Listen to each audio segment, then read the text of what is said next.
important to have discourse when I'm saying one guy's going to win, and just because the other guy who says he's Puerto Rican is complimenting a Puerto Rican fighter, people instantly went to the, oh, he's only saying that because he's Puerto Rican. I appreciate that information. I want as much information Yeah. on the opponent that you can possibly get. So if he has information, he's Puerto Rican, even whether he thinks he's going to win or lose, that's great. You think he's going to win? Explain to me. Tell me why. I'm open ears. I'm open minded. I want to know. Yeah. And on that note, let's start there if you don't mind. Marksman and Beretta, the boys know what I've been seeing all week. It'd be awesome to hear your take. Yeah, and they just had weigh-ins. I watched weigh-ins. They both look great. They both weighed in under the 135-pound weight class. I'm pretty sure. I know in his last fight there was a lot of banter back and forth with Corey Marksman and his opponent. I know I picked Corey. I thought Corey really shone out, and his opponent looked great too. Gomez, Jacob looked really good, man. Yeah, Jacob looked really good. Yeah. Someone really needs to sign him, man, because they both leveled up. They both look contender status in that fight. Corey's sharp, man. He's sharp. And you know what I like about him? Not that he has a style of Jahai Tucker, but he has the athleticism. He can box when he needs to box, and he can inside fight and dog it out. He's got power in both hands. He knows how to use the jab. He's very well-rounded, like a Jahai Tucker, if that makes sense. Or he's strong, too. He just does, and he can go through different gears. And he's intelligent. And I liked him in his rematch where he really learned from the rematch that he had. And with the draw. Yeah, I believe it was Tony Aguilar. But he's just improving. He's improving. I like Corey. I like Corey here. I think he's gonna be too sharp, too fast, but his opponent does have a wicked good left hook. If watch it, he's got power. And he likes to engage, he likes to throw. So, but that's not new for Corey. It's not like he hasn't seen that before. That's exactly what I saw when I was watching Beretta, his opponent, is that one of the hesitations I have. Obviously, I like Marksman. I took him on the money line. I think I got him at, the line really hasn't moved. I got him at 28% on my book. He's down to 25% return. And the only hesitation, which I think is fair, is if Beretta's power is real, like he thinks it is, like his camp thinks it is, the lead hook he has is sneaky. He doesn't telegraph it. It's sharp. It's tucked away. He could throw, not all guys can land a power shot in close proximity. And the thing about Corey is he kind of entertains a firefight. Yeah. But if he wanted to, he could stay on the outside and use his tools but he won't. And that's what I was saying with the Jahai Tucker, where you can see Jahai knows how to box, but then sometimes he wants to engage in a dogfight and like test his, he likes to dig. Yeah. And Marksman does the same thing. Like you could see he's good enough, he's smart enough to control the action, but he also likes to, if he gets one, he likes to give it back. There's something Marksman does that you don't see a lot. And I started, I saw it in the two fights before Gomez, but how he will glide in and out of range, punching and then switching stances. And Gomez was really struggling with that. He would slide in and out of range, orthodox, push Gomez back, and then when Gomez would try to angle, he would go southpaw and catch that corner and angle, and then keep working. And I'm very like, cute, that takes cute stuff. It takes very a skilled. high level. Yeah, high level skill. Yeah. And very athletic. It's good to see him get a main event, man, because we've known about him for, a little while now. And they're wrapping this card around him. I think, his style, he's young. He's young. Yeah, Yeah. I think he's 26, maybe he's 26, maybe he just turned 26. And if Beretta's power is real, though, it'll be good to see Corey, because if Gomez had a little bit more power, once Corey realized that Gomez's power wasn't going to affect his strategy, Gomez didn't have the firepower to back Corey up and make him go to a plan B. I think he was coming up and wait for that. It was nip and tuck for like the first four. Yeah, it was definitely even. It was an evenly matched fight. And then I thought Corey started nicking the rounds. Yeah, started taking over. Do you have a play on this fight? Nah, I like Corey. I just like Corey Marksman here. I don't know how he's going to win. Like, I would somewhat be shocked if he did get the knockout. I do think it goes distance. But I wouldn't be ruled down either if he really levels up, man. He's accurate with his punching. He really is. Got some great counters. So and that's another thing, right? If I take the distance, but I really like Corey Marksman, I don't want to. Then all of a sudden I'm rooting for the knockout. It's like, well, Because I want to see him get the knockout, but I probably think it goes distance. But so I'm cool with I'm cool with just taking Corey. You know what I had to learn, what I've learned a lot over the last year of the Discord, and this is kind of just I guess it's just a realization, is that you bring up a good point there about you like Marksman on the money line, you like him as a fighter, and you don't want a prop to affect sort of how you look at the fighter.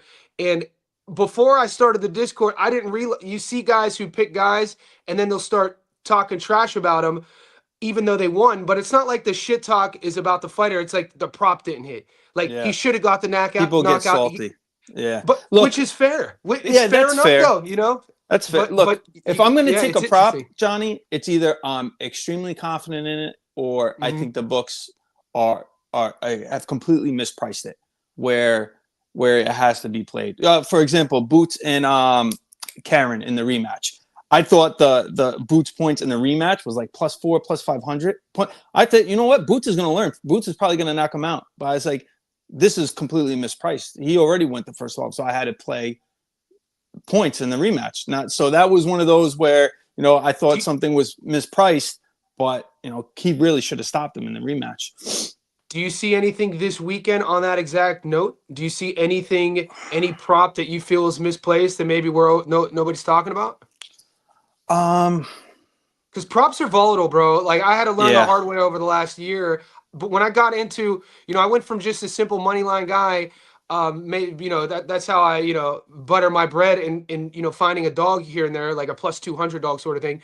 To I got fancy about a couple months ago trying to get, you know, playing the prop market, and I wasn't adjusting my unit. I was you I had to learn the hard way. That. Man, I learned the hard way. So I had to make this adjustment of going, like, you know, figuring out you know, if I'm playing prop quarter unit rather than no, you can't. So it's volatile, the props, man. Something I do like that I've, you know, with props you have to dig a little more, do a little more tape, especially if you're looking for a specific method of victory. But I was looking at Caroline Dubois, her opponent, Amelia Moores. Actually, you know, I don't know if it was priced off of her box rec, which is really weak, but this girl on tape, she can fight. She has a ton of experience, amateur, and she's been doing the Team Combat League. I don't know why Caroline Dubois, she hasn't had many knockouts recently. I don't know why she's favored to get the knockout. I think this can be competitive at some points, and I like that prop to go points in this. On you know, getting a bit too trigger happy on some things, but I was looking at this morning. I was going over the props, and this is one when we rarely ever see for a ladies fight. Will the fight go the distance at 50-50? Will it go the distance? Yes. Will it go the distance? No. At 50-50, especially when the line, the chalk, Caroline's a 6% on the money. It's crazy. And Amanda Serrano, what do you make of that? We just saw she was in a position where she was supposed to get the knockout. She was supposed to have a record for the knockouts. You know, they brought in somebody that's been stopped before. And not only did she not get the knockout, she almost lost the fight.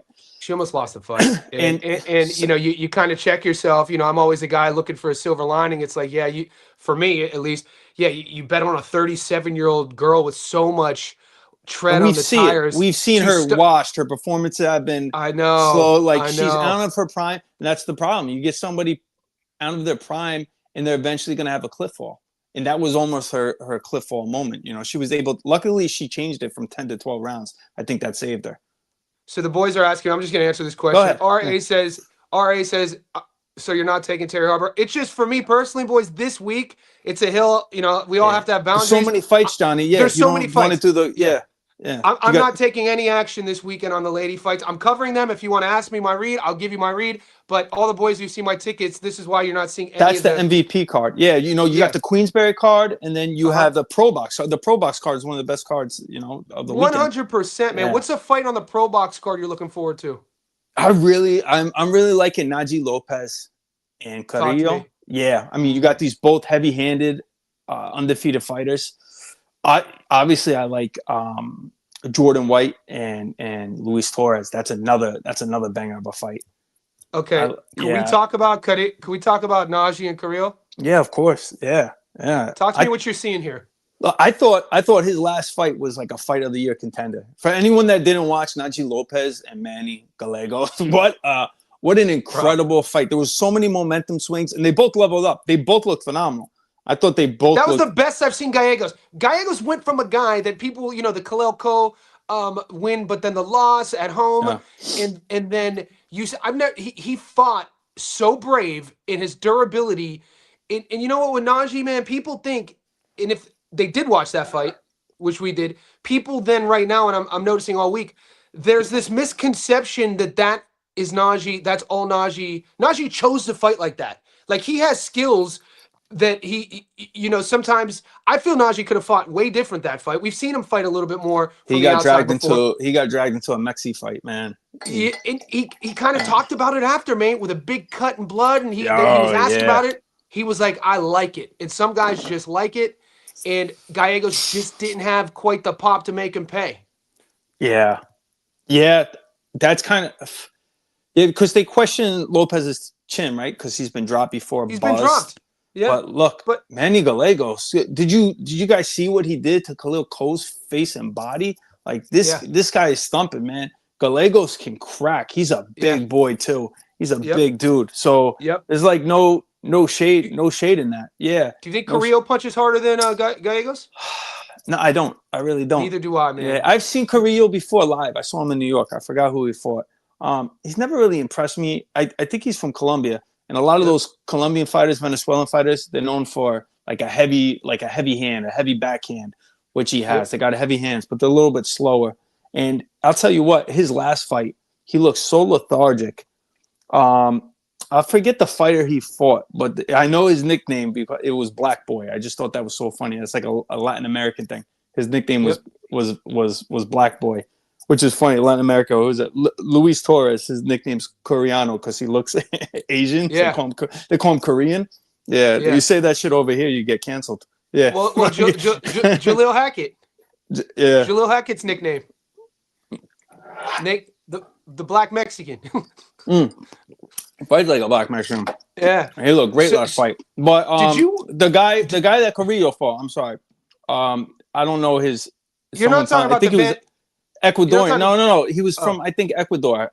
His last fight, Carrillo won by knockout. He was losing that fight. Yeah. He was getting hurt and pieced up.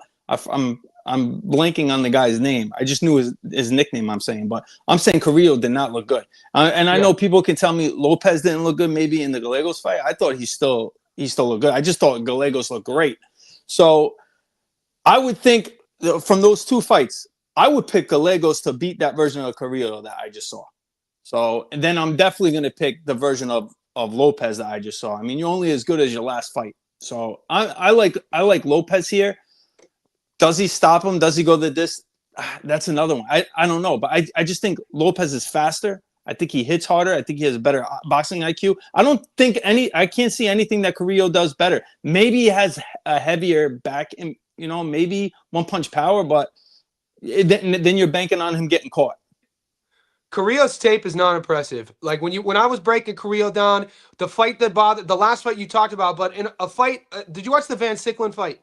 Yeah, where he got a draw. Yeah. I think they gave him a split. I think he won a split. Oh, was it a split? Yeah. And he got dropped in the 7th bad. And like when his style, like he needs things at a certain temperature. He likes, like, he's one of those guys where things have to be his way, where he's looking for shots sometimes. Sometimes he has these laws in output and he's trying to be too fresh. He gets loopy with his punches. His chin is high. I think he's tailor-made. I think Najee, and he's still young too. I think Najee is only 26. 26. Maybe. Yeah, I'm looking right now. And so what does that mean? That means in a grown-ass man division, we're watching a guy at 26. You got to expect each time we see Najee at this stage of his career, he's probably going to be a little bit better with each fight. I don't think he's hit his ceiling. I think it's fair to say that Najee, with more wins, more main event spots, getting closer and closer to the top. Did you hear what Robert Garcia said about him? No, what did he say? No. shout out to RGBA, man. When he talks, he's one of the few people when he talks I listen, man. I love his perspective on things. I don't know if it's because I was a body puncher and I like and guys coming out of his gym are notorious, body snatchers. But he was talking about Najee's position he's in with how old the division is and the turnover that's going to happen in the next couple years. Najee is putting himself in a position with another, one or two viral performances to stake claim to be the guy for years to come in that division. He looks at him in that sort of at regard. 175. Yeah, I could see that. I mean, all the old heads, they're all leaving, right? Bivol, Callum Smith, Beterbiev, they're all gone. They're all about to turn over. He's marketable. His fan-friendly style. He has a following, and I just don't think Carrillo, like, I'm always open to taking the dog. I'm always open to people entertaining me. Julius Jay was on here. I don't want to put words in his mouth, but I think he likes Carrillo here. I think he did say he likes Carrillo, and I mean, he put his on game with Chamberlain over O'Leary. So he makes he was sense out when there he watching. talks. I mean, he was watching Irish TV. I mean, but I've been watching Carrillo for a minute though. Like I've never been impressed with Carrillo, but there's some things that Najee Lopez does where I'm like, oh, I see flashes of, oh man, this guy's got some world class ability. He just needs to tighten things up. Jay says Najee would have struggled. I don't know about that. Look, Delgado, that was really Delgado's first step up, and I'm telling you again, like I'm watching Carrillo. I'm like, if Carrillo didn't get that knockout, I'm like, he was on his way to losing that fight.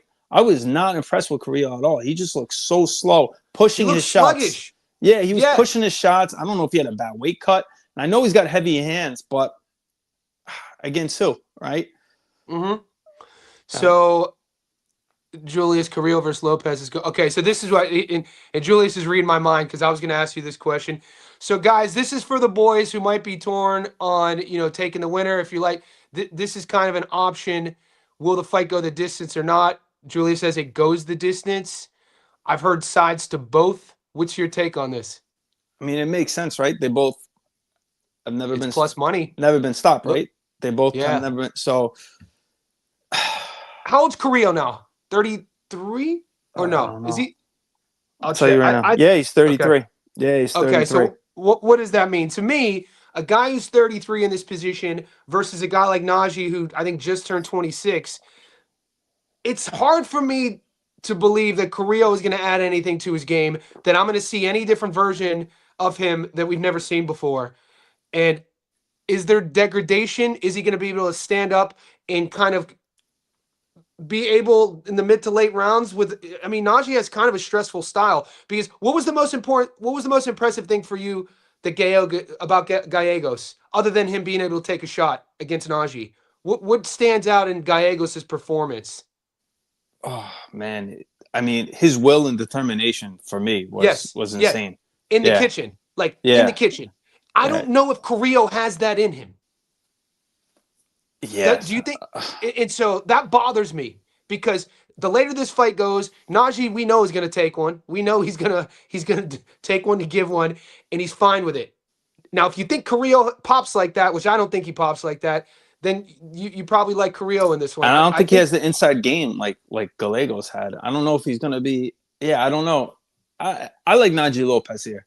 I don't know how, but I think he wins. Okay, really so on the 19% return. If you guys are into some guy, like, I like doing triples. I like finding, if I could build a money line triple and it's getting me plus money, that's my only goal. I don't do any tickets that I'm not doubling my bet, right? So I do have a triple. I like Najee here. When I got it, it was plus 112. Lopez on the money line, Marksman on the money line, and Alex Bray on the money line. That pays me plus 112. All I need for those boys is to win. Have you done tape on Bray versus Ingram? No, I didn't. No. Do you have an opinion on it or no? Do you know anything about Alex Bray? I don't. I didn't. Okay. Between me and you, I'd like for you to watch what you can, and then us chat about it behind the scenes, because I taped him yesterday. I did a little bit of a little expedited prediction videos, like a 60-second reel. And mate, this kid's 20 years old. He's a 6'3", 154 pounder. His dad's had him fighting since he was 7. His dad was a fighter. His brother's a fighter. He turned pro in 15. They took him to Panama. They took him to Colombia to get pro fights. He's now 20. He's fighting in Orlando against Ingram. And initially, when I saw the line, I thought to myself, how the hell is Ingram? Very close. Yeah, it's a very How's close he the line. dog here? I was like, Ingram's the dog. We just saw him fight the Cuban. And after I familiarized myself with Bray and rewatched Ingram, I was like, mate, Bray is going to pick. Bray is sharp, technical. He's good from the outside. He's accurate, and he's only 20. And when you watch him, and we'll see if because Ingram is 27. Ingram has been in there with the better competition. It's like if Bray could withstand if he could keep his composure, which he looks like he's the type of guy to do it. Kind of like when Bud was coming up, people would talk about Bud Crawford's composure. When who did he take? He stepped in on short notice, which kind of like wrote his legacy early on. He fought a big puncher early on, Bud did, and he put his hand up, and it kind of he stopped the guy. And I remember people were talking about the next day, man, this young fighter, his composure, and Bray's going to answer a lot of questions for me against Ingram. I think he's in a good spot. He looks good. It'd be interesting to see what you see. Okay, now you got me interested in it because since you didn't, what other fights? What's on your radar? On that obviously, obviously Lester Martinez. He's fighting. Plantic.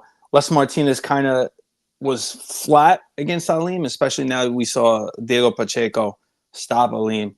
So, oh my God, Diego's my boy. Nobody likes Diego. No, rumor is he might be fighting Resendez.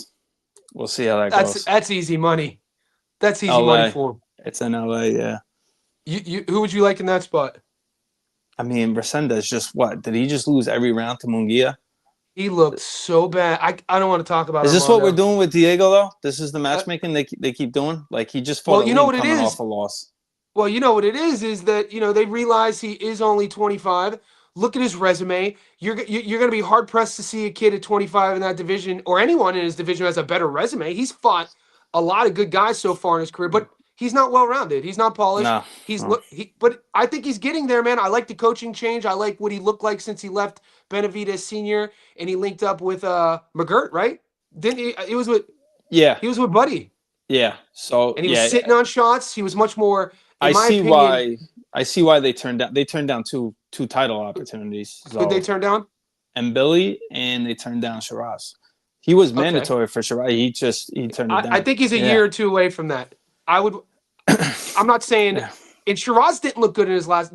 Boxing is so interesting. Did not look good. Yeah, it was looked great against Edgar Berlanga. It's weird. Oh. And then didn't look good against Carlos. And it's like, oh, this is who Shiraz is then now. I think against Carlos Adames looked flat. Yeah. I think we have a big enough sample size now to say, oh, Shiraz, as bettors, we're going to have to worry about this guy mentally. Like, which version are we going to get as bettors? Because, all you need to see a couple times. We've seen 3 different versions of him. Yeah. You know what I mean? Yeah. And so back to Lester. Yeah, he's fighting Luke Plantic, which is crazy because he's actually, as far as European fighters, he's actually very good. I would argue he's better than Shiraz's last 2 opponents, and Aleem Bejic and who was that? Simon Huenberger. I think Luke Plantic is much better. And those guys had world title shots, right? Lester Martinez is fighting him outside of Jacob Bank. He's probably one of the better European fighters out of Europe at 168. But when I watch him on tape, I just can't help but think like this is kind of made for Lester Martinez. The style, like he hits hard enough, but not too hard where I don't think it's gonna bother Lester. Likes to come forward. I don't think it's gonna be hard for Martinez to find him. I really like Martinez here, but this is another one. I don't know if he's gonna be able to stop him. I wouldn't be surprised if Martinez gets to him and stops him. But I like Lester Martinez to win here. Yeah, so it's interesting. Croatia has a big weekend of boxing, man. You got Plantic here, and then you got Hrgovic trying to be the first heavyweight champ. But Plantic here in this spot, I don't know if you saw Tommy Raynon broke this down. He had some interesting takes about Plantic too. I think he likes the stoppage, the Lester Martinez. Lester was sold to us as a puncher, and 3 of his last 4 fights have gone the distance, which is fine as you level up As your you level up, yeah. opposition. For me, Lester, it's what he's lacking to. A lot of his punches are coming at the same speed, especially his backhand. He doesn't. I don't know if he's lacking a gear or if he rushes his work, but he's durable. He has a chin. He could take a shot. He's always in shape. It's just, is he the puncher that they said he was? And if he's not, it's fine. So if he stops Luka here, I'd actually be impressed. That's a statement. Yeah, that's a statement. Yeah. Gears are so big for me. I don't know if anyone else watches and thinks like, man, they could just do more. You know what that reminds me of? And I was saying it in a few of the chats I was just watching recently was Nikita Tszyu. I said Nikita Tszyu needs another gear here just to separate himself in these rounds. Once he had him, like, he just needs to throw like 2 or 3 more punches to really like stamp that round. I'm like, he could just do a little more. He just looked kind of, just lacked that extra gear that would make him level up. So that was just frustrating for me. But who comes to mind? Who comes to mind when you bring that up is Sandor Martin. If Sandor Martin, every time I watch his fights, he gives away every single last 20 seconds of every close round. This kid's record could look a lot different, Sandor Martin, if he had just a little. They give judges a reason not to give him the round. Yeah, it's frustrating. It's on that same card though. Nikita is one of my favorite Aussie prospects. Is a kid named Callum Peters. I don't know if you've watched his style. Yeah. He's only 21. He is one of the most opportunistic punchers. He's the type of guy, old school way, throwing everything at 50%, touch, and then boom. So yeah, is he 160 or 168? 60. He's 160. No, 60. I know he fought Joshan James. He fights 160, 160. He 168. Yeah, I think let me double check. I think Callum is a 68. Because if he is 168, that's the Aussie that should be fighting Jamal Charlo, not the 154-pounder he's dragging. Oh, Cohen. That would be a deer. Yeah, that would be a great fight. Yeah, I don't know if Callum fights at. He fights at middleweight. No, he fights at middleweight. Yeah. Well, what does Cohen fights at 154? So yeah, Cohen fights at 154. And Charlo's at 168. They're dragging him up. Yeah, he knows what he's doing. Charlie, that is crazy. So, Lester, do you think there's a path to victory for Luka, or is it just going to be one of these sort of decision fights? Oh man, I don't know. I didn't ask. Lester Martinez would really have to drop the ball on this. I just think he's all around better. I really think he's all around better. I'm not trying to cause sort of chaos in the chat, but what we've seen it happen before. I'm not going to say any names, but what if the last half of the round, the fight against Mbili, we saw Lester look good, and then we saw the performance with Aleem, in which it was kind of like it didn't really turn the needle. No. Do you think Lester has leveled out? Do you think that we've seen his ceiling? You know what? I've thought about that, and I think this is the fight that's going to tell us that.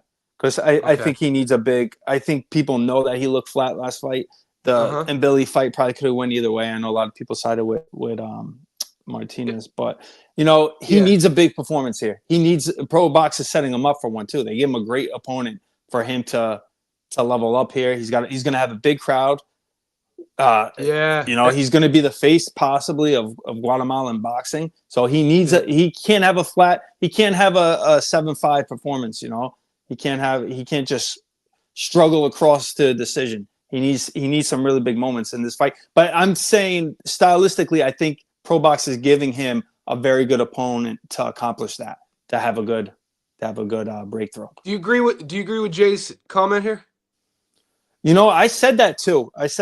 But Les Martinez isn't big. If he did move to 175, I would say it's for the competition. The competition, I think.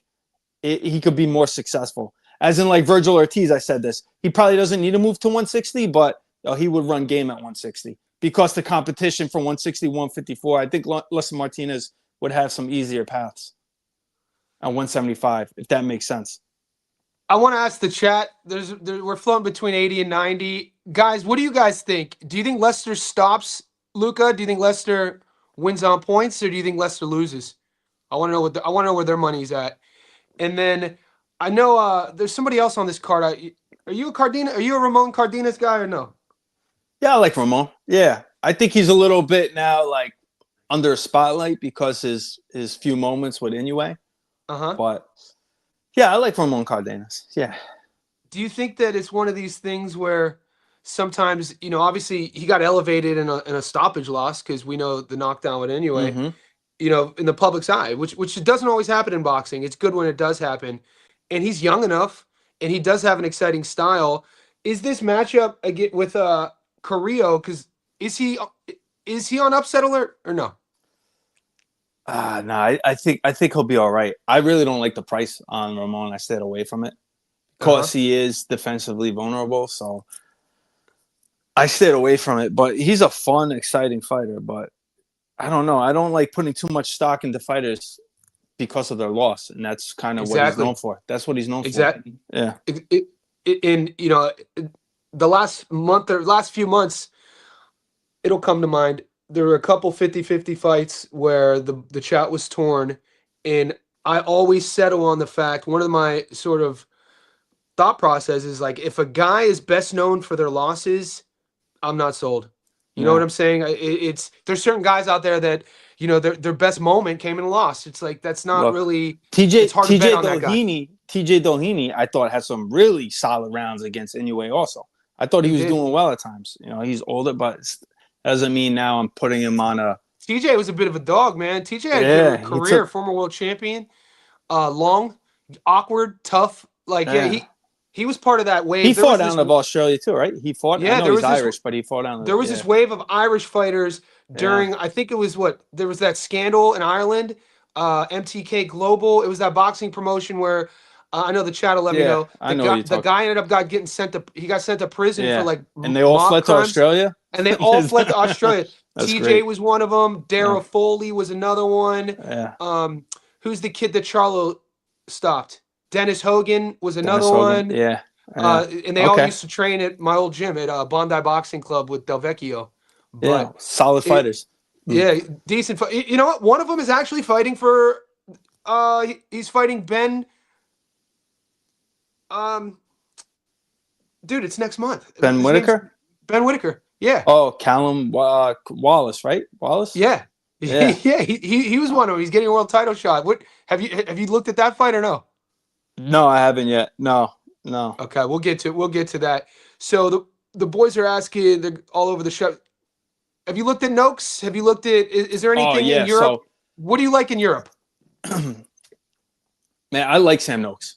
And speaking about losses, and we were just Uh-huh. saying not putting two. Yeah, yeah, But yeah. listen. So we Let me. can't have. There can be Yeah, I know. outliers. Right. Yeah. But you can't. Yeah. There is though, right? Because you got to go off of somebody's performance and who they fought at the time, how they look. Like for me, I'll say it off rip. I think Abdullah Mason's going to be special. I think he's a special fighter. So for Sam Noakes to be as competitive as he was and have his moments against Abdullah Mason, I mean he won like so much class. I didn't think it was going to be that competitive. I really didn't. Man. And Denny's Berenchek, I think this is a good opponent for Sam Noakes. I'll be honest, coming off 38 years old. 38, inactive, coming off a beating from Keyshawn where he didn't win a second. And I remember him I was taping him for the Emmanuel Navarrete fight. Navarrete fight at 35. I watched his fight against Anthony Yiggett, who I really don't rate respectively on the world scene.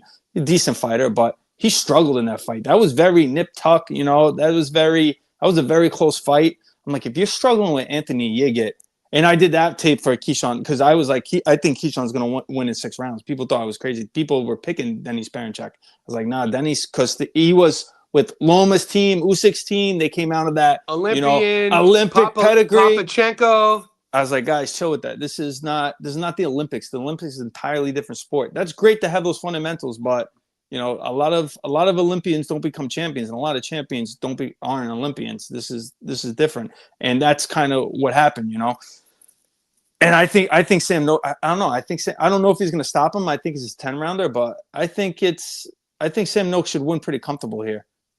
I was impressed with Sam Noakes' willingness to fight Mason, both guys. Both guys leveled up. Della really proved his mettle as a young fighter, and Noakes, people, I guess myself included, the durability, the dog. And you know what? We saw it with his country um, the kid who knocked out Subaru Matias. Oh yeah, You know, Dalton, Dalton. Dalton Yeah, Smith. like Yeah, that's another other one. than the Yeah. knockout, what I took from Dalton's performance is similar to what I took from Noakes' performance. I know one won and the other lost. I didn't know Dalton. I knew he was good, but to fight Subaru's fight and beat him at that type of fight, I was like, that takes a very brave, confident fighter. And I left a believer. I was like, all right, he's a beast. Like, he's willing to go into those dark, dangerous waters. And Noakes did the same with Mason, and he was still, he was winning rounds. It was a Yeah, close fight. very competitive He did fight. not look out of he did not look out of sort. He didn't No. look a level below. If anything, it'll be interesting in 10 years if Mason has a career that I think he's going to have, and I think you think he's going to have as well. I bet you that's that fight Mason will look back on and talk about later on in his career. That Sam Noakes fight is the one that probably gave him the confidence he needed to know that he was ready for the world level, that he could handle, because that was a lot of pressure Noakes was put. They call him Midge. That he's in your face, annoying, not going anywhere. Oh yeah, great chin, good Yeah, power, good fundamentals. bro. Listen, if that's the same night but a different opponent, I really felt like he fought the best lightweight in the world outside of Shakur. Shakur's at 140, but Abdullah Mason, me personally, I'm putting him above, Raymond Murataya, Kid Austin. I'm putting him above, Lamont Roach. So Sam Noakes, to me, he fought the best lightweight available, and he was competitive. That's how high I rate Abdullah Mason. Abdullah's young, of course, but so that he gained a lot of stock in that loss. But I just don't think maybe Denny's has some dog left, go the distance here, but 10-rounder. Dennis hasn't fought in over a year. I always get hesitant with guys in their late 30s who retire and then come back, who in his last fight, obviously we know what happened. People talk about Dennis and the lean on him for this fight is, yeah, but he beat Navarrete. I'm like, bro, that was Navarrete at 135. That was before Navarrete. How slow did he look? How did Navarrete look? Who would have beaten Navarrete there? That's not the same guy who fought really Sugar bad. Nunez. Give me someone really. People are acting like Baranchik's performance was over the guy Navarrete has been on paper. Tell him he has a nutritionist. You could see the difference. Him hiring a nutritionist in his performance against Sugar. That guy, so like the Baranchik win over him didn't move the needle for me. It looked like he didn't train. It looked like Navarrete didn't train. For some reason, whenever Navarrete fights a Mexican, it's like he's locked in and focused. Like Oscar Valdez, like his best performances are ones that, like he's like, oh no, this is Mexico. He's like, no. Like I'm not going to be shamed in my country. But like Charlie Suarez, he's like he's eating Twinkies and drinking Pepsi. Like he doesn't care. But that's what it seemed like for Denis Baranchik. That was the sloppiest performance I've seen from him. He was telegraphing, pushing punches. His footwork was a mess. He looked like he was disinterested, and it was still a close fight. So, Noakes a dog. So I agree. I like. I have Noakes. I think I might not have put anything out publicly, but I do like Noakes to win this fight. I've been getting burned as of late with the. Actually, I won my last prop bet. I took the Aussies by knockouts, Callum and Kira. But I might tread with. It's only a 10-rounder. I mean, look, I think plus money's on points, right? And Toxic says Sam Noakes might stop him late. Maybe, the odds right now, plus money points are plus 195. The knockouts 81%. I could be entertained with a late stoppage. I don't know if I'm going to jump and play it. Yeah, it's going to be one of the. We'll see. Why is Denise coming back? What are his intentions? What's he trying to do here? Like at 38, is he really going to make a run? Everyone else, who's getting making paid. The run? Like Serhii Derevyanchenko. Serhii Derevyanchenko, similar age, came back. Bro, he looked. Got to be honest, man. Sergey looked good though. He looked. Bro, was he 40s? He looked. Yeah, he looked ripped. His back, dude. He was sharp too. What I was impressed. And I know a lot of people. It's kind of a polarizing take. I really, really, really like Hackett. I'm sorry. He's an old school sort of cat. He's young. I like the risks he takes. Not every guy is going to retire a Hall of Famer undefeated. It's his style that's admirable for me. Well, that's what won him that fight, was that he was Bro, able to push the pace and take risks. Yeah. Derevyanchenko's backhand, though, was as sharp as He was I've landing. ever seen. He was catching. Yeah. You know, a few years ago, maybe, but he was just, you could tell his legs weren't, you know, He was his in legs shape. just weren't there. Yeah. He's 41, dude. Nobody Of course. wants to Yeah, play. you're not going to be, he's not the same as when he's 31. So, Bro, that guy who lost to Jalil, he still beats a lot of guys. at 160?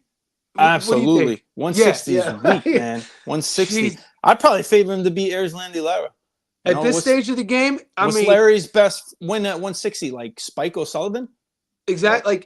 He's a champ, but when people talk about Lara, they either talk about the Canelo decision. Not all champs. I call him a title holder.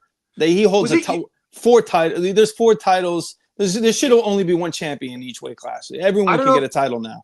I think it was either I heard from you first. I think you said that before on a live, and then I also heard Paulie say that, and he's like, no, he's like, every division has a champion.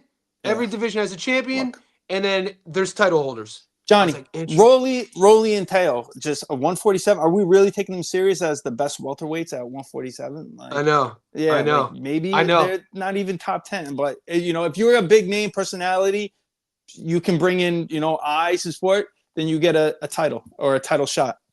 Shout out to the Wu-Tang Clan. RZA and Jizza says, Chill got to be from Long Island or North Jersey. He sounds like Chris Weidman.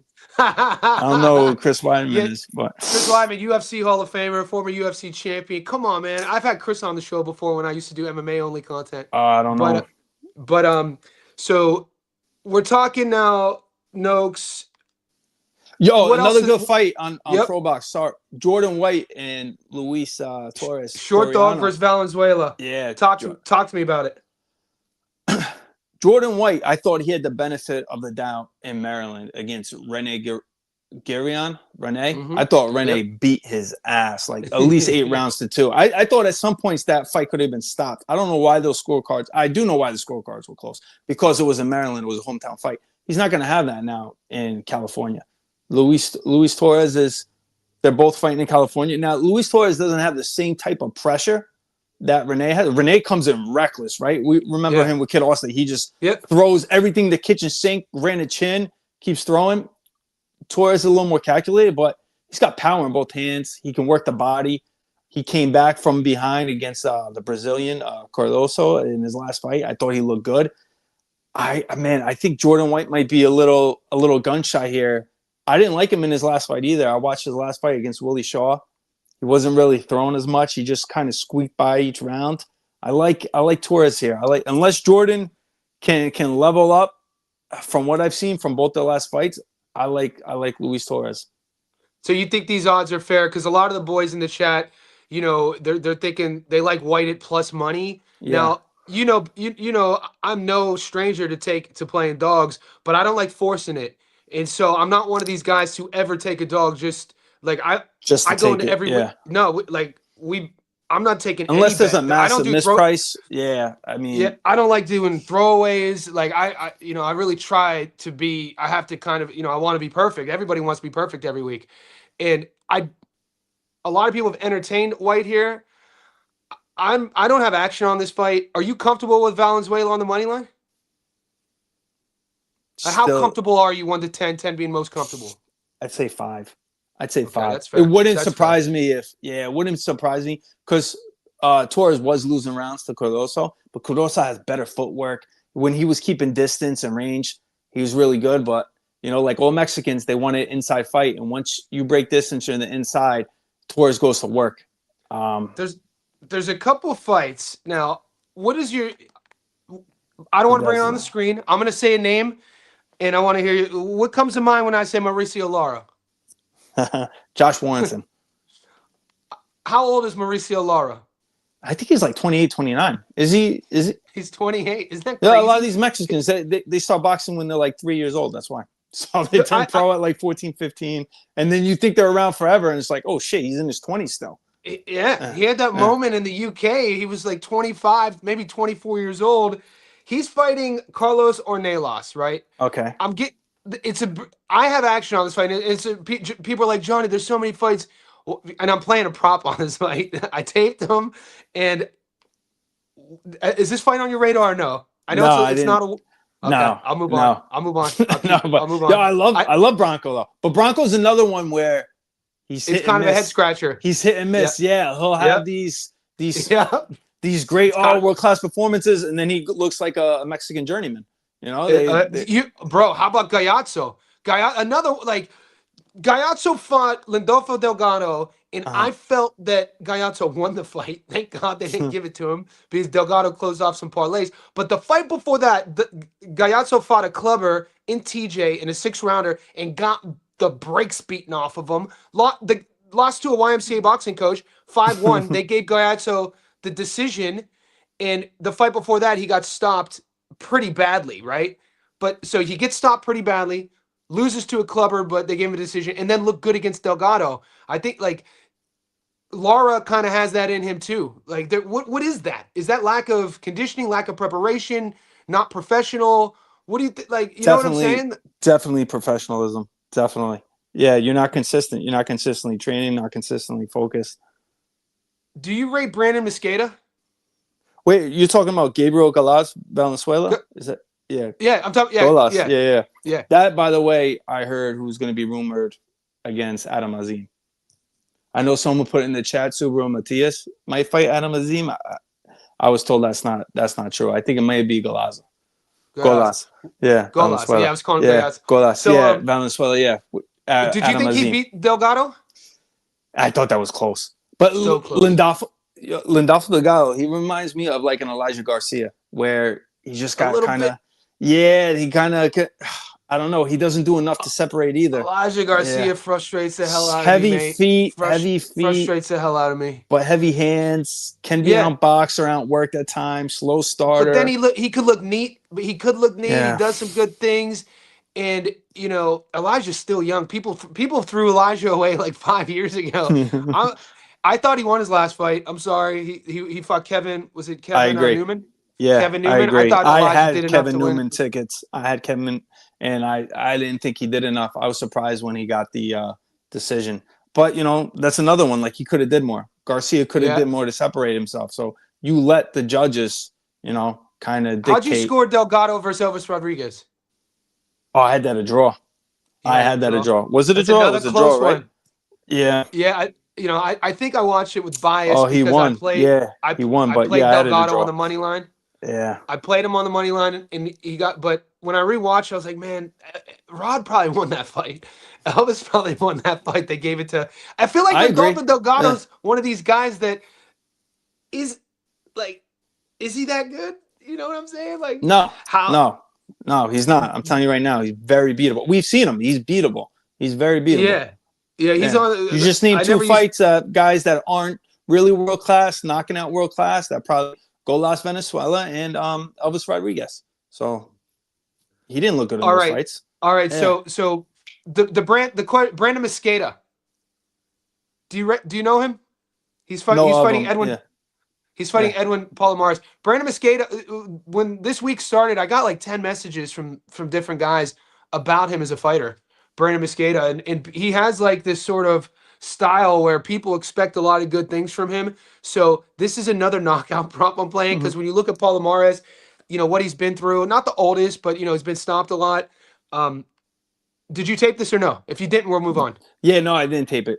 Okay, we'll move on. Yeah, we'll move on. So don't forget Moses either. We got to talk about Moses. Let's get there. No, we're there now. Talk to me. They got two Moseses. Moses Jolly, right? Moses Itauma. Are you a Moses Jolly believer? No, I look. I only watched one tape. I think it was his last fight, and he's got. Listen, what I like about him is that what you don't see from other heavyweights is volume.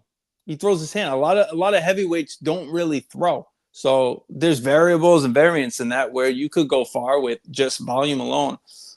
But he gets hit a lot. He's got no defense, right? He's kind of like a brawler. And I think Guido had that style matchup against Kingsley Ibea early in his career where he did struggle. But Guido has completely leveled up since that fight. He's got great distance control, much better feet, a solid jab, good backhand. Like he's somebody. There's a reason why Queensberry just signed Guido Vianello. They're not going to sign him for Queensberry is one of the best, promotional companies right now, and they have a very good eye. Their matchmakers have a very good eye. They just let go of David Adelaide. They let him go to sign Guido Vianello. I don't think they're putting Guido in this fight with Moses Jolly to lose. I don't see that happening. So, do you think that if Guido would rematch Kiki, he would do better this time around? Or do you think that matchup, he always short end of the stick against Kiki? I think he needs probably a little more power for that. That's going to be that's just a tough style because Kiki's also holding a lot. He's in your chest. He's just an awkward style unless you can do what Frank Sanchez did and have a perfectly timed one-shot counter to put you on your ass. Otherwise, he's going to most likely outwork you. That's just a style matchup. But he impressed me against Makhmadov, of course, because he controlled range, landed flush. I thought he looked great there. And then Alexis Barari, the Canadian fighter, who was very, very good. A lot of people didn't know him. I taped the shit out of him. We taped him. Yeah. Yeah. He was what, 9-0? 9, like he was more. And he had very good, not even amateur back, but he's been fighting in the Olympics off and on while he was turning pro. Yeah, no, he's been active outside of just professional boxing. I thought he did well there. So unless like Moses, I don't know, something would have to go really wrong for Guido to win this. This should be a showcase fight. But it's interesting because it's an 8-rounder, and Guido is plus money points. So that's kind of got me thinking, like, wow, I didn't know that. And an 8-rounder, Moses Jolly, 6'6", in shape, never been stopped. It looks like he has a chin. Like, he likes to grab, be close. Could have turned into a sloppy, all of a sudden, 8-round fight. Like, there's so much action, bro. I'm getting there's so many fights on so many different cards. It's like sometimes you got to pick and choose what you're going to bury your head into. There's not enough time. Exactly. I don't have, people ask me all the time. That's why you're asking me some of these fights that I taped that I not. Like, bro, I got a full-time job. I got full-time kids. I'm like, I don't have time. Exactly. Yeah. We got other things going on. I can't watch. People think, 45 because fights. I do this every day. Yeah. People think this is all I do. Same, dude. I got a whole different life, but this is what we love. So the Moses Itauma, do you have action on the fight? I do. Talk to me. I like this style for Moses Itauma. So I'll be straight out there with his athleticism, his punch variances, his punching, his angles, and how he's able to move around somebody that's going to have slow footwork like Hrgovic. Hrgovic, this is the thing now, to be a top 10 heavyweight, if you're 6'6", you got a good jab, a good chin, and a good backhand, bro, you could be a top 10 heavyweight. That's what Hrgovic is to me. He's nothing real special to me, but I see special things in Moses Itauma from my eye. He just has to go in and now show it and deliver it on the resume level. I think that's kind of what this fight is set up for. In some of the circles you hang out in online, what is the most common prop that you're seeing passed around the groups with this fight? Probably Moses by KO. They like Moses by KO. And are they getting? Are you hearing anyone getting sexy with rounds? No, a lot of discussions on the overs and unders. That's the big thing. Overs and unders. Do you think it goes long or do you think it goes short? I think if you, that's tough, man. Full disclaimer, I haven't played it, but I think I would probably go over the 5 or the 6. I'm thinking over the 5 or 6 because Hrgovic has got a fucking block head, man. He's got a chin. Yeah, and he's going to be dangerous enough where Moses just can't come in through the front door without knocking. Like he's gonna have to be mindful and sharp. And this is where it's gonna get dicey with Moses Itauma. We don't know how he's gonna look after round 8. We don't know if his legs aren't gonna be the same. That's just he's not gonna have the same legs, so he's gonna slow down. And what happens if Filip has taken his best shots and now he's starting to get tired? And now he's eating shots late. You're eating shots late, 9 through 12. Is your chin going to be this? We don't know. You haven't really taken a big shot here. And not that Hrgovic has big shot, but he can land that right hand over and over. But then you have the scar tissue. Hrgovic cuts every single fight badly, both eyes. He's been cutting for years. That doesn't get better. It gets worse. And most of the time is accurate. He's going to be lighting him up because Hrgovic also gasses, lowers his hands. I mean, for me, it's a bad look when you're dragging through a close decision with Joe Joyce, this version of Joe. And that's what happened. I thought he looked awful against Joe Joyce. Mm-hmm. So, yeah. Even so David Adelaide, right? David Adelaide was landing flush on him, rocking him. How many shots do you think it's like this?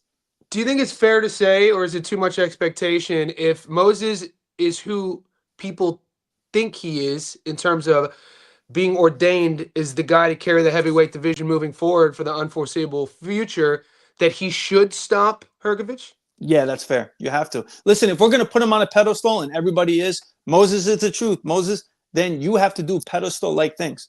And getting a 115, 112 decision against Hrgovic, yeah, congrats, you're 21, you did it. But no, that's not what we're praising. We're praising you for something that's, you're doing something really spectacular. And that's what, I don't know, that's what I'm looking at. I want to see something spectacular and special. And that is you not struggling. That is you delivering a knockout over Hrgovic, because there's a reason why they passed the Frank Sanchez took step-aside money. This is an easier fight in their eyes, which I agree.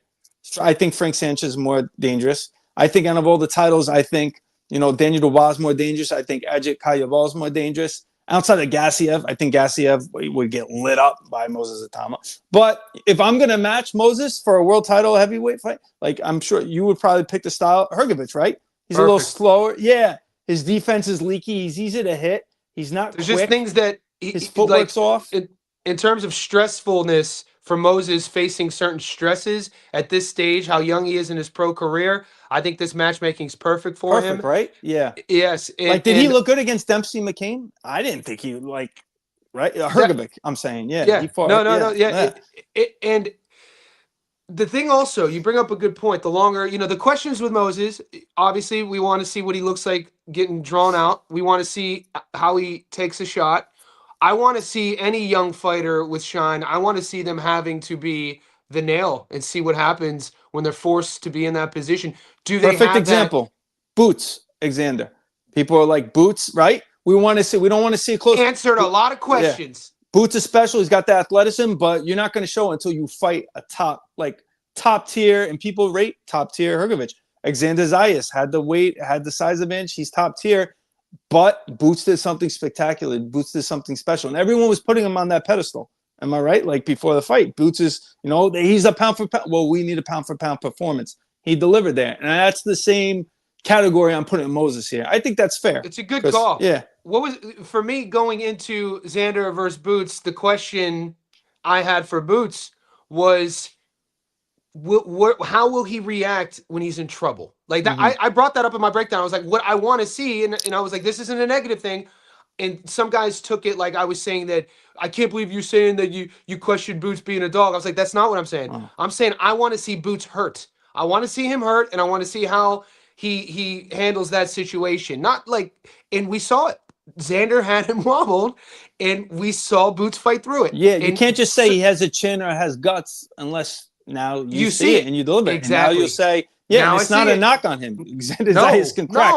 He's a big dude, and he's a world class. He's a champion, unified champion. Exactly. So he took his best shot, and he gave it back and leveled up. That's what you want to see. Yeah, that's what you want to see. There used to be a checklist. There used to be a checklist when you were moving a fighter. You wanted to see how they looked against southpaws, how they looked against big punchers, how they looked against movers. You want to see how they looked against a guy with a good jab. You know what I'm saying? How you're moving a guy that you have expectations for. One of those checklists used to be, I want to see how he takes a punch. And so when I'm doing my film and talking about these guys that we put on the pedestal, and if I haven't seen a guy get hurt, I'm gonna bring it up. I want to see how they handle that. And that's same with Moses that we're talking about now. Moses. So this is the tie-in, and you brought up the point as it gets lengthened out, and if it does go late, Moses doesn't have an efficient style at heavyweight. He relies a lot on explosivity. He relies a lot on speed.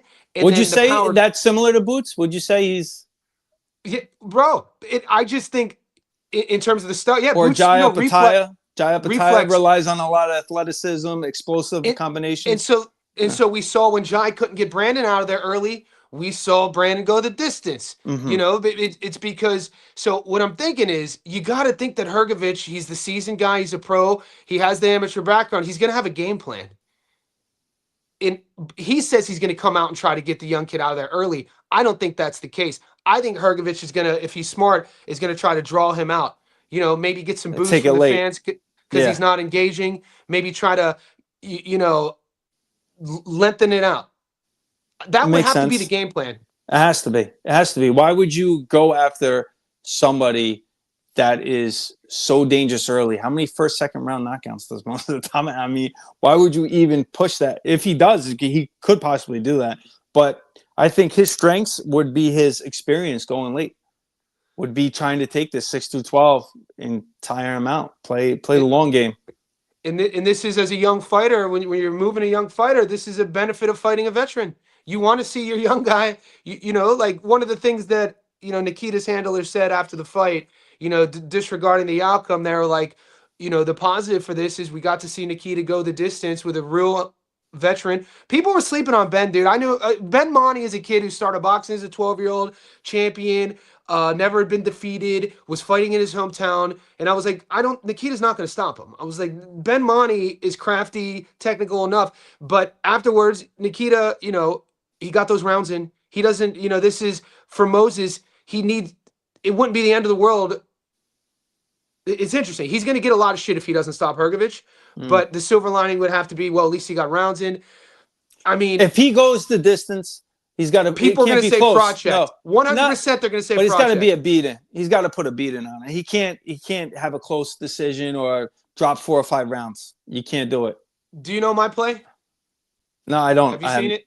No. Okay. Just money line, right? I don't know. Did you take something? What else? I did take it. And so this is why I don't know if it's my. That's what I want to see. That's what I want to see. What he said. 1 through 6.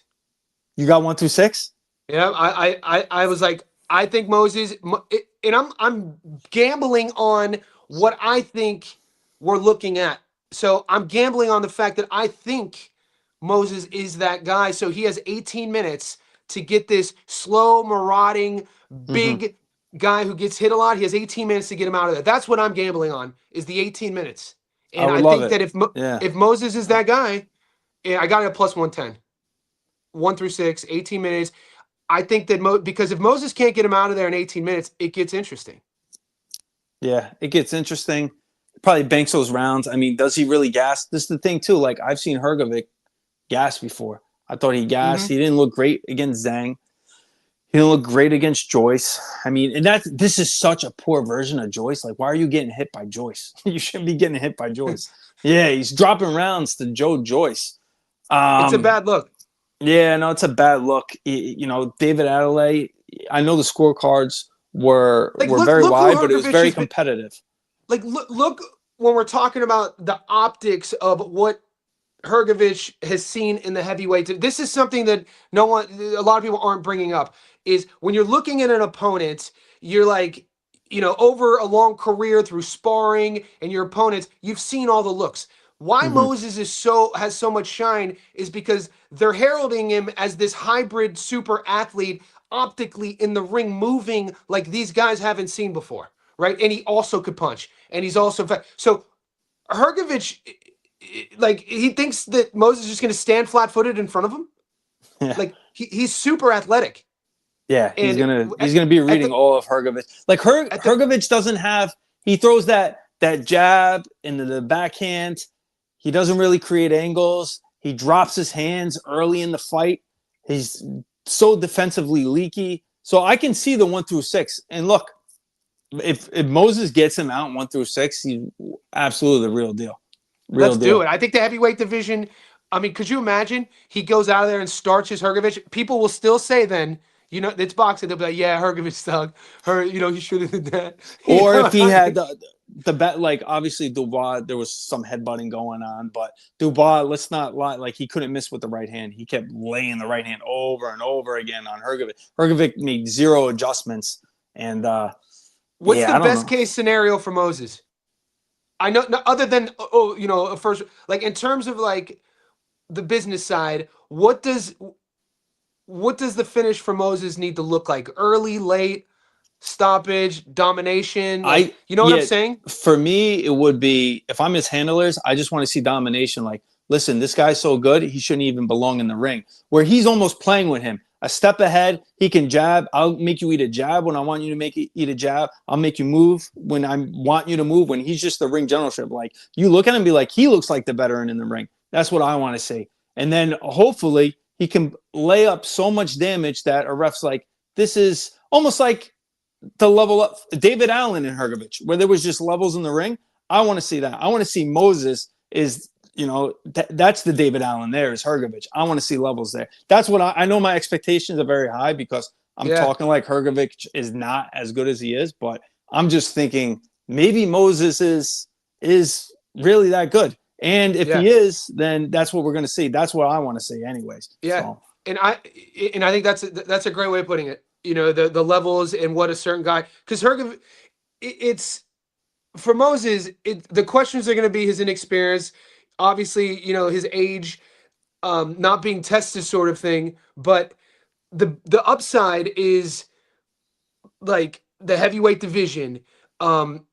The upside is almost the negatives. Like everything that they're saying, why you shouldn't jump on the bandwagon. Yeah, but Mike Tyson and then Moses and then Floyd in terms of the youngest heavyweight champions of all time. You know what I'm saying? Like that's historic, and he can't help that he's young. He can only, you know what I'm saying?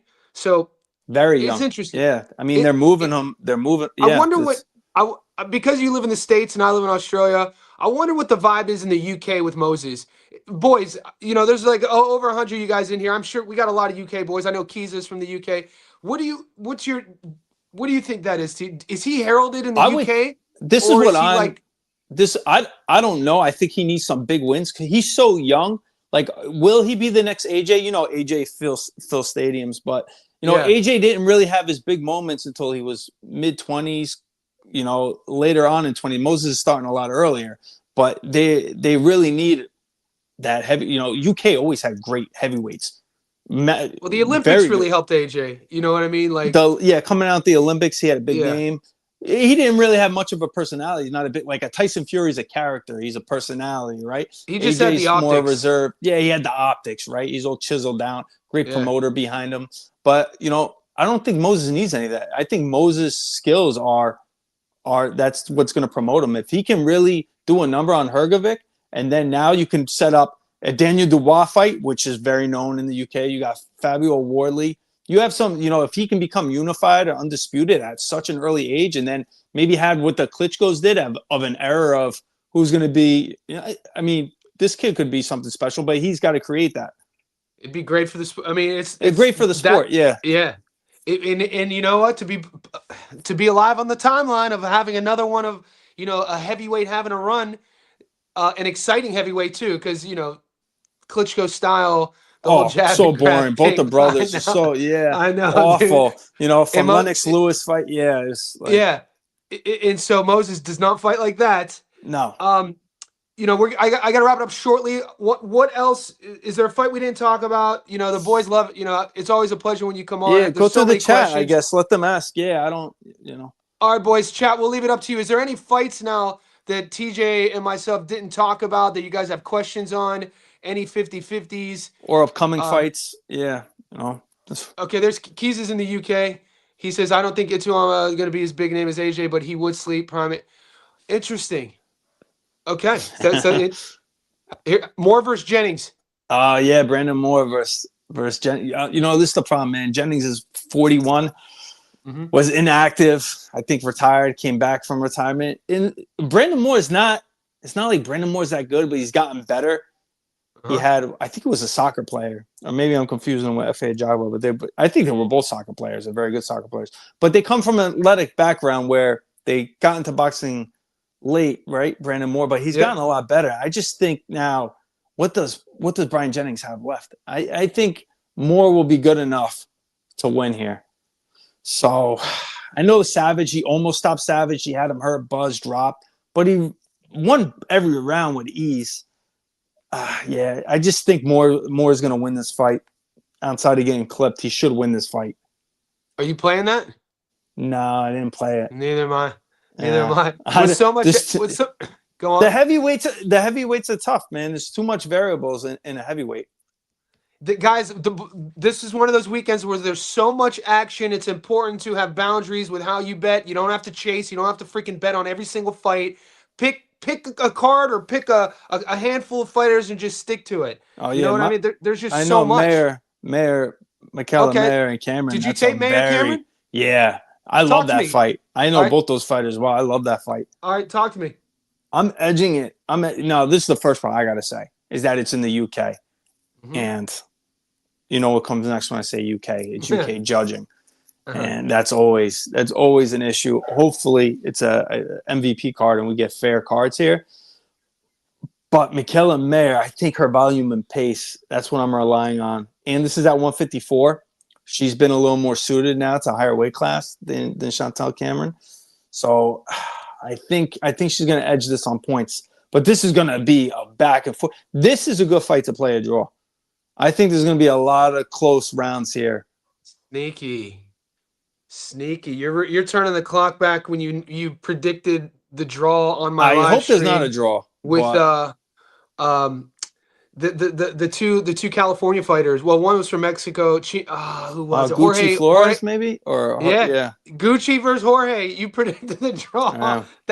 That's when you got forever goated status, in my opinion. I was like, this dude went on a line and predict. That's insane. And so the draw's not a bad play here, then. Yeah, she's had close fights already. Michaela Mayer with Alyssa Baumgartner and Natasha Jonas. Both of those were in the UK, and she got robbed on both of those. The Sandy Ryan, she got, that was a close fight. She won those, but those were close. Chantel Cameron, she's had close scorecards too. So what is Chantel Cameron? What's her strengths? She's very good, solid fundamentally. She can box. She's a boxer puncher. She's good. She's good. I just feel like what are Mayer's strengths? She's also a boxer puncher. She puts a little more volume. And before I got on here, they have a lot of similarities. They have a lot of similarities. That's why I'm saying I think the size, which is now is at 154, they really both, I think their last fights might have been at 154, but other than that, Chantel Cameron's been strictly at 140. Yeah, she's been strictly at 140. Mayer's been at 146. So she's used to a little more size, used to fighting bigger women, world-class women. Yep. She fought Sandy Ryan both fights at 146. So, and then she just had a good fight against Mary Spencer at 150, 154. Yeah, and she won every round. She pushed her back. I think this fight has to be who's going to win this fight is who's dictating center ring and who's forcing the action. And if that's the bigger, stronger girl, which I think maybe Michaela Mayer, I think she's going to win the fight. Do you think that, because I was actually shocked when I saw that she chose to travel to the UK for this fight. You know what I'm saying? Yeah. Michaela, because that's big money. It's got to be big money. Yeah.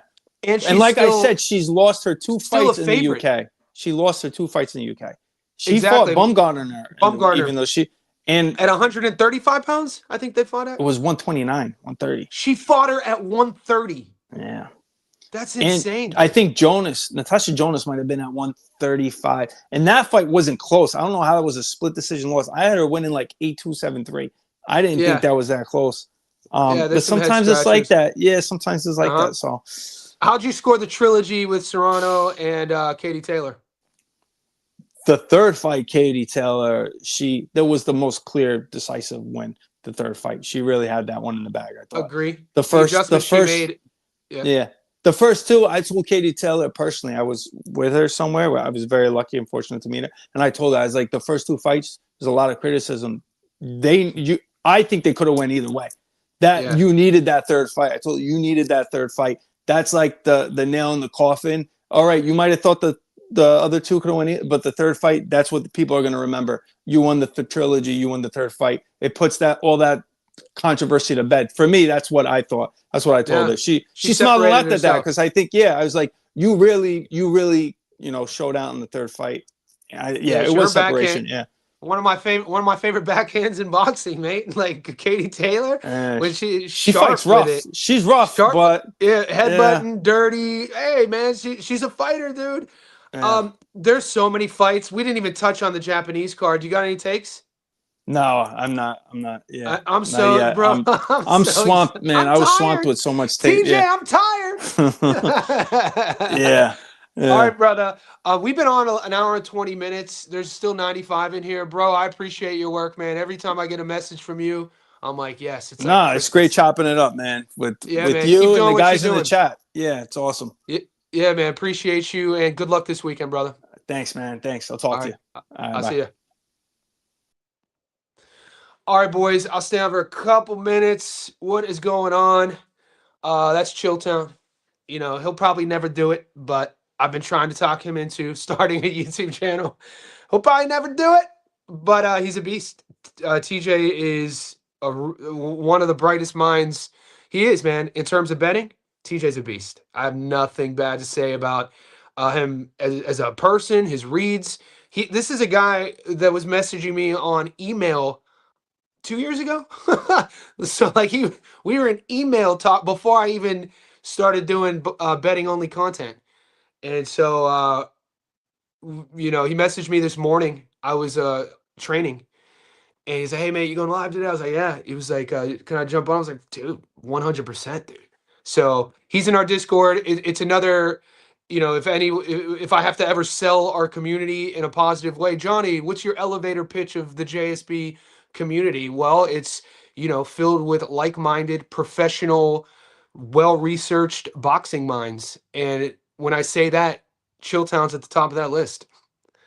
So guys, just like the video. It'd be good to get close to, maybe we peaked at 110 viewers. It'd be close to one day get 100 likes on a video, but I'll be happy with 50.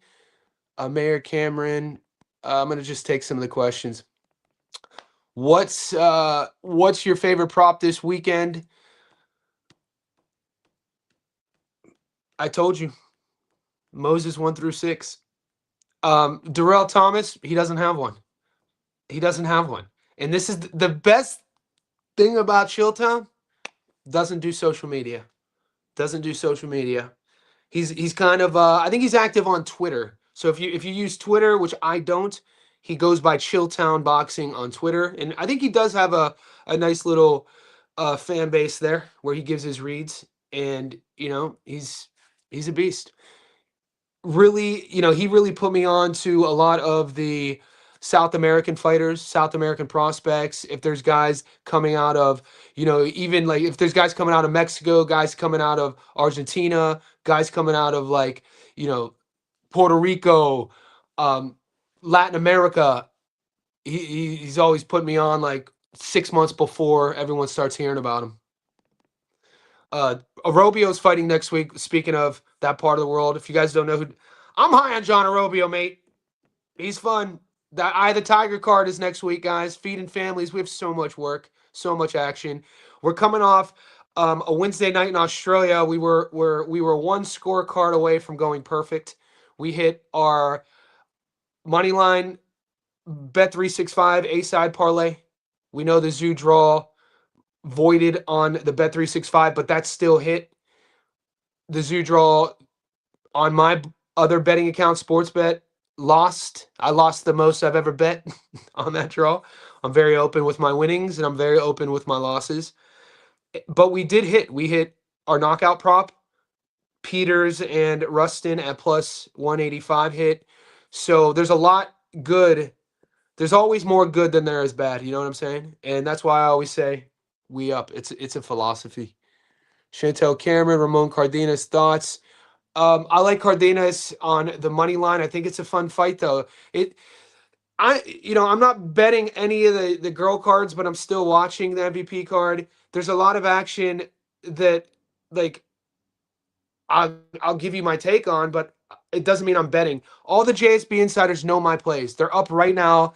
Go to the Patreon, go to YouTube members only section, and you'll see my slips. Now, there are, when Moses Itauma wins on Sunday, our quarterly parlay at plus 638 will hit. My prop is Moses 1 through 6 at plus 110. And then the VIPs have my 5-legger at plus 120. They have my knockout prop at plus 171. I just posted my September parlay. So every month we either create these quarterly parlays. I'm going to do them just month to month. This is a September parlay. It's an 18 legger and it pays plus 1400. The VIPs have that one.